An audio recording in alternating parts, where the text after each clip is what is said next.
এবার আমি এসেছি সেন্ট্রাল আমেরিকার পানামায়। আমায় পৃথিবীর সবচেয়ে বিপজ্জনক জঙ্গল আর ম্যানগ্রোভের জলাভূমিতে নামিয়ে দেওয়া হবে।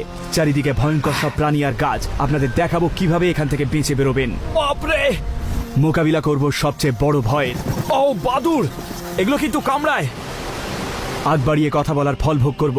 আমি এটাকে খাবো আর নিজেকে সহ্যের শেষ সীমায় ঠেলে দেব। হাতটা যেন ছিঁড়ে যাচ্ছে আমার। আর টিকে থাকতে যা যা দরকার সে সব কিছুই করব। জায়গাটা একদম ভালো লাগছে না, এখান থেকে এক্ষুনি বেরোতে চাই।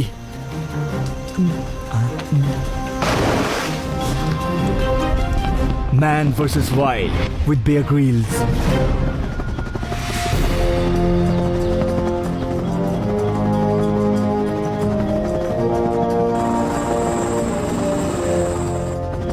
আমি রয়েছি সেন্ট্রাল আমেরিকার প্যানামায়।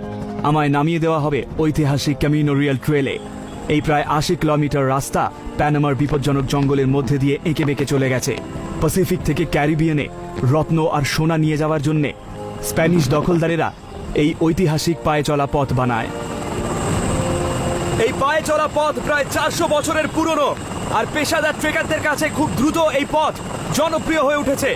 কিন্তু এখানে একবার হারিয়ে গেলে অক্ষত অবস্থায় ফেরত আসা প্রায় অসম্ভব। এই প্রাচীন পায়ে চলা পথ কতটা কঠিন সেটা আমি আপনাদের দেখাবো, আর দেখাবো এখান থেকে কি করে বেরোতে হয়। আমার সাথে আছে সাধারণ কিছু জীবন ধারণের সরঞ্জাম আর আমার ক্যামেরা ক্রু। ওকে বিয়ার, এবার নেমে যাও।